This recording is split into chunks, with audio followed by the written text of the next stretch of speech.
E se eu te dissesse que uma das imagens mais impactantes da história do carnaval foi proibida antes mesmo de entrar na avenida?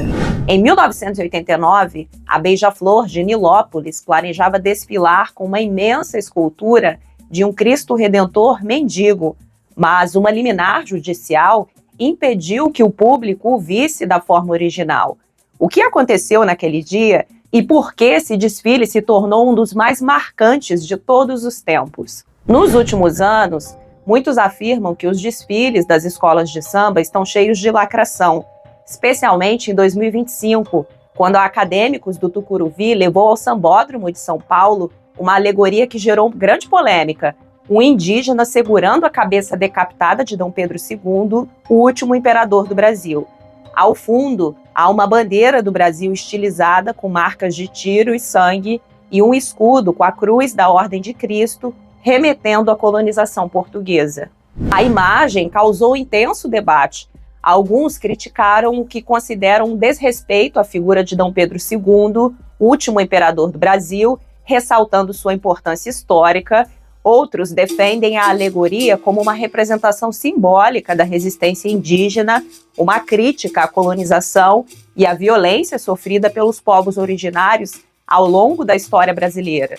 E, independentemente das reações, essa não foi a primeira vez que o carnaval gerou discussões acaloradas.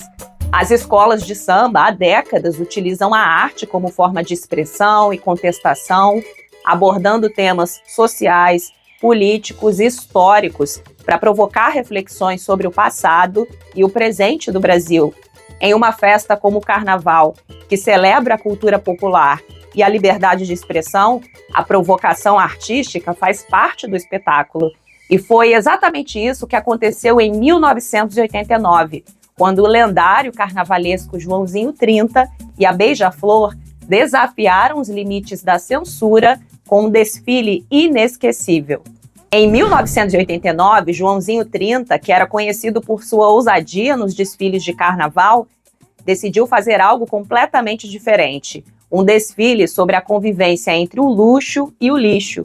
Inspirado pelo musical Os Miseráveis e pela dura realidade das ruas do Rio, Joãozinho 30 viu o desfile como uma ópera de rua e, em resposta às críticas ao luxo em seus desfiles, declarou: "Quem gosta de miséria é intelectual, pobre gosta de luxo." Assim, criou Ratos e Urubus, Larguem Minha Fantasia, um enredo que expunha o contraste entre a ostentação das elites e a pobreza dos moradores de rua e das periferias. O samba, interpretado por Neguinho da Beija-Flor, resumia bem a proposta do desfile: "Sou na vida um mendigo, da folia eu sou o rei." A ideia era retratar a vida dos moradores de rua e a desigualdade social. As fantasias foram feitas de materiais reciclados, simulando restos de objetos descartados, enquanto outra ala representava personagens luxuosos, simbolizando a elite.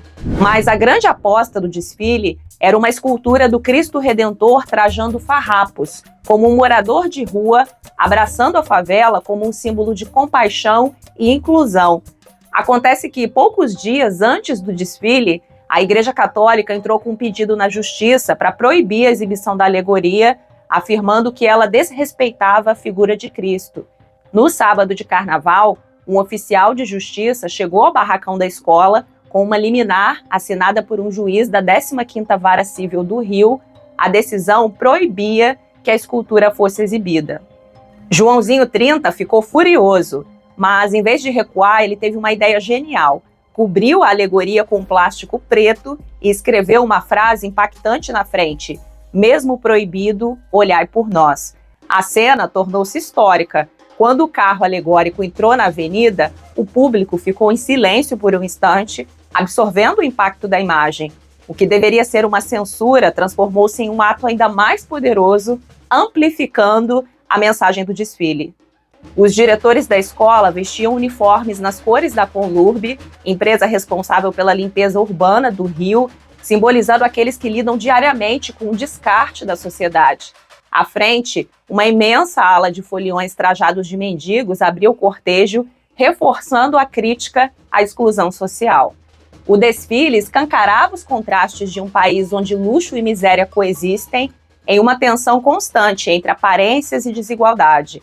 Além disso, denunciava a riqueza adquirida pela exploração da fé, questionando promessas de salvação usadas como instrumento de poder, um tema que permanece muito atual, principalmente quando vemos casos como esse, de um pastor que vende terrenos no céu a R$ 550 o metro quadrado e outro que vende adesivos ungidos para a proteção de carros. Mas o desfile de 89, que já criticava essas questões, foi um sucesso absoluto. A reação do público foi um misto de espanto, emoção e aplausos intensos, reconhecendo a ousadia e a força da mensagem transmitida pela Beija-Flor. A repercussão foi imediata e a mídia nacional e internacional destacou não apenas a grandiosidade do espetáculo, mas também a polêmica com a Igreja Católica, que tentou silenciar uma das alegorias mais impactantes da história do carnaval. Apesar do impacto cultural e da aclamação popular, o título não veio. A Beija-Flor terminou empatado com a Imperatriz Leopoldinense no topo da tabela. O desempate ocorreu em uma nota que inicialmente havia sido descartada no quesito samba-enredo. O jurado, João Máximo, ao avaliar o refrão da obra composta, rebaixou a pontuação para 9, criticando a presença de termos ligados a entidades de rua da Umbanda. Em entrevista, ele justificou sua decisão, afirmando que uma escola não podia colocar milhares de pessoas na avenida cantando sem saber o quê, e que esse negócio de africanidade nas letras era uma babaquice. Muitos acreditam que essa visão e a própria polêmica envolvendo a censura ao Cristo Mendigo influenciaram na derrota da Beija-Flor. Mesmo sem o título, o desfile de 89 entrou para a história, consolidando-se como um dos momentos mais marcantes do carnaval brasileiro. O desfile Ratos e Urubus, Larguem Minha Fantasia, provou que o carnaval pode ser muito mais do que uma festa, pode ser um ato de denúncia e reflexão. Inclusive, no Carnaval de 2025, a Beija-Flor levou novamente a escultura do Cristo Mendigo para a avenida em uma homenagem ao maior desfile da escola. E independente das críticas, que como vimos, não são de hoje, o Carnaval é, em essência, um espaço de liberdade, arte e contestação, que tem sido palco para exaltações culturais, sátiras e críticas. No entanto, ao longo dos anos, desfiles emblemáticos têm sido alvos de polêmica, muitas vezes impulsionadas por um moralismo que busca determinar quais temas podem ou não ser abordados na avenida. Os episódios envolvendo a Beija-Flor em 89 e Acadêmicos do Tucuruvi em 2025 revelam um padrão. Sempre que a arte desafia narrativas estabelecidas ou questiona figuras e símbolos considerados intocáveis, há uma reação contrária. Em 89, Joãozinho 30 quis evidenciar a convivência entre luxo e miséria, contrastando a ostentação das elites com a dura realidade dos moradores de rua. O episódio revelou um desconforto não com a religiosidade em si, mas com a maneira como a escultura expunha a exclusão social e a hipocrisia da sociedade brasileira.